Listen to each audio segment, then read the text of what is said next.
আসসালামু আলাইকুম। বাংলাদেশে যা ঘটুক না কেন বা যে প্রেক্ষাপটই আসুক না কেন, তার প্রত্যেকটি বিষয়ে কথা বলার মতো কিন্তু মানুষের অভাব বর্তমানে আমাদের দেশে একদমই নেই।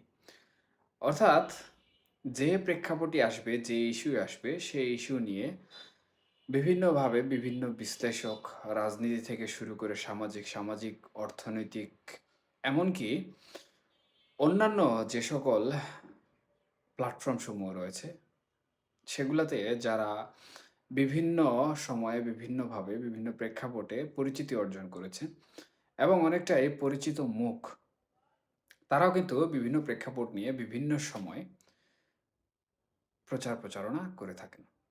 কিন্তু এর মধ্যেও কিছু বিষয় রয়েছে যেগুলা সহসাই আমাদের সবার দৃষ্টির বাইরে থেকে যায় এবং আমরা সেগুলোকে একদমই কম গুরুত্ব দিয়ে থাকি।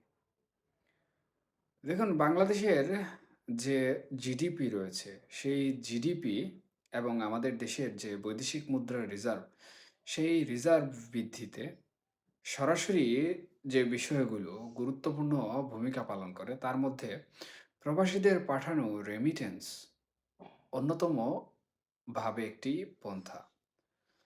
এবং এই প্রবাসীরা যে রেমিটেন্স পাঠিয়ে থাকেন, তা কিন্তু দেশের যেরকম বৈদেশিক মুদ্রার রিজার্ভ বৃদ্ধি করে, তেমনি দেশের অর্থনৈতিক খাতকে চাঙ্গা রাখার জন্য গুরুত্বপূর্ণ ভূমিকা পালন করে।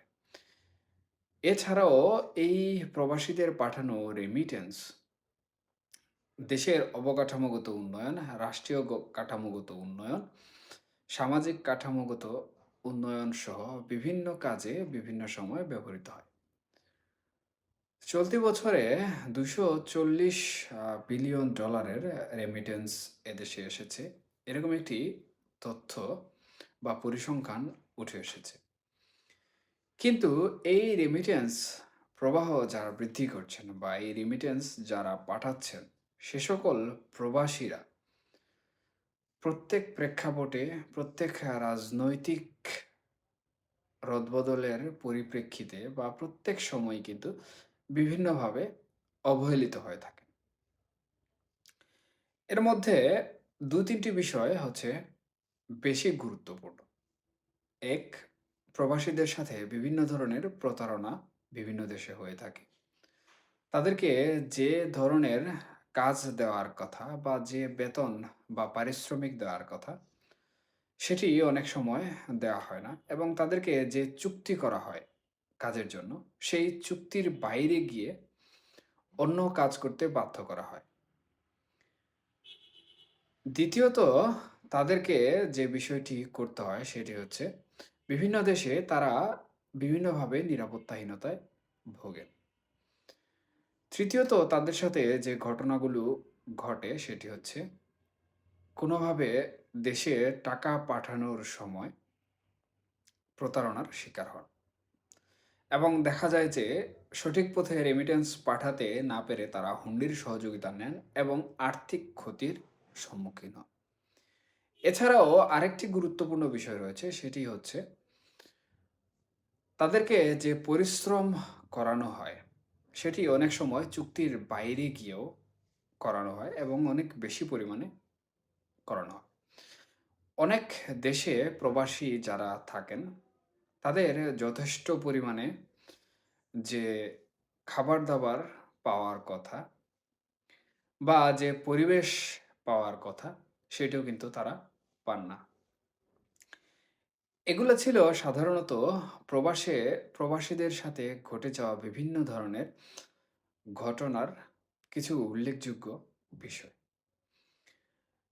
এবং বাংলাদেশ যে হাই কমিশনার এবং প্রবাসে প্রত্যেক দেশে সাধারণত বাংলাদেশের হাই কমিশনার আছে এবং তারা বিভিন্নভাবে কিন্তু প্রবাসীদের সাহায্য সহযোগিতা করে থাকে। এর মধ্যে ভিসা নীতি থেকে শুরু করে এই যে চাকুরির চুক্তি, এই বিষয়গুলোও কিন্তু সাধারণত হাই কমিশনার যারা রয়েছেন বা আমাদের এমবেসি যারা রয়েছে, তারা কিন্তু গুরুত্ব সহকারে দেখার একটি ভূমিকা পালন করেন।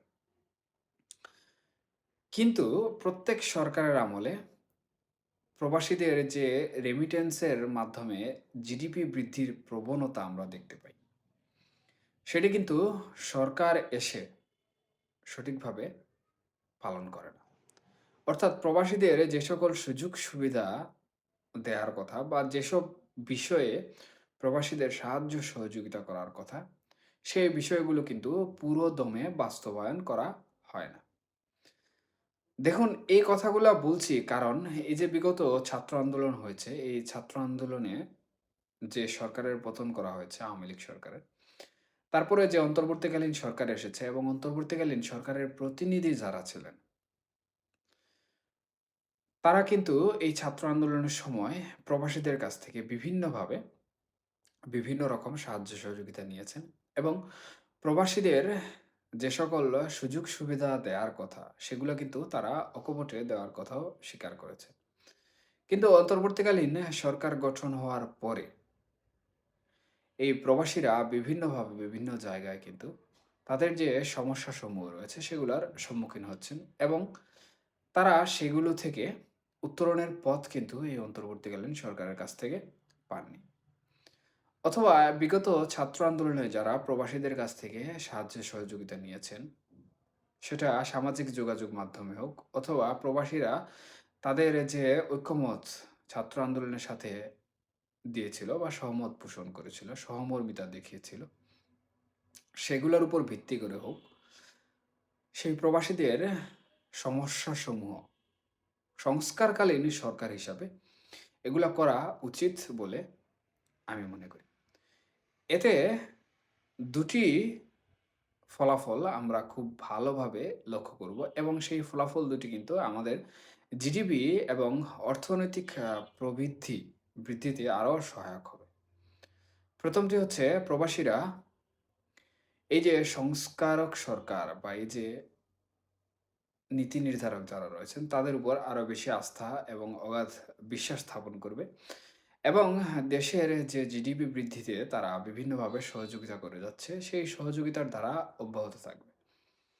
এবং দুই হচ্ছে প্রবাসীরা যদি তাদের যে সকল সমস্যা রয়েছে বিভিন্ন দেশে সেই সমস্যাগুলো হাই কমিশনার এবং আমাদের প্রবাসী কল্যাণ ও বৈদেশিক কর্মসংস্থান মন্ত্রণালয় যেটি রয়েছে সেটির মাধ্যমে যদি তাদের সমস্যাসমূহের প্রাপ্য সমাধানটুকু তারা পেয়ে যান, তাহলে তাদের অবস্থান এবং কর্মকাণ্ডের যে একটি অবস্থান রয়েছে সেটি আরও মজবুত হবে এবং ভিসা নীতি এবং শ্রমিক রপ্তানির যে বিভিন্ন ধরনের ইস্যু এবং নীতিগত তথ্যসমূহ রয়েছে, সেগুলো যদি সঠিকভাবে যাচাই বাছাইয়ের মাধ্যমে শ্রমবাজার আরও বর্ধিত করা হয়, তাহলে আমার মনে হয় যে প্রবাসীরা আরও যথেষ্ট সম্মান পাবে এবং তাদের এই সম্মান কিন্তু আমাদের দেশের অর্থনীতিতে আরও গুরুত্বপূর্ণ